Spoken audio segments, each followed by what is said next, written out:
Yo, what's up guys? Welcome back to my YouTube channel. So ngayon guys, nandito na naman ako and medyo matagal tayong di nakapag-upload guys, no? And ngayon, may bago tayong i-review na config, itong iPhone 15 Pro Max, and sana magustuhan nyo guys, no? And disclaimer lang guys, dito gumagana sa lahat ng unit ng phone, kaya kung gumana sa inyo ay di maganda, kaya huwag na natin patagalin to. Let's go! And open na natin yung app, itong LMC 8.4. Yan guys. And ngayon guys, click natin yung arrow sa may taas and palakihan lang natin. Yan. And focus lang natin. And magwa-wait lang tayo guys, no. Medyo matagal yan sa ibang unit ng phone. And yan na siya guys. Sobrang ganda.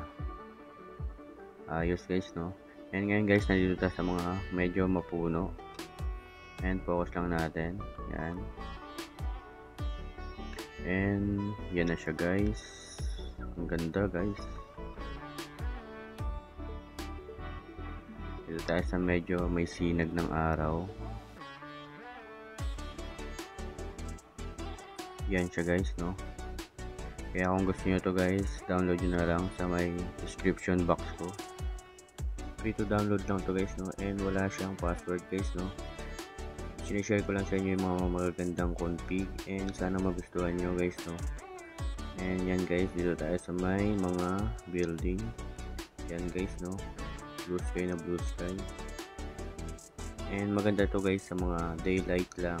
And sa mga medyo madidilim, hindi siya masyadong maganda. And yan siya guys.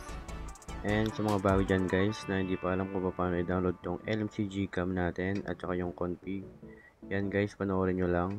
And hanggang dito na lang yung video natin. And sana nagustuhan nyo tong bagong share natin, And paki-like, share, and subscribe na rin. And hanggang dito na lang. Goodbye.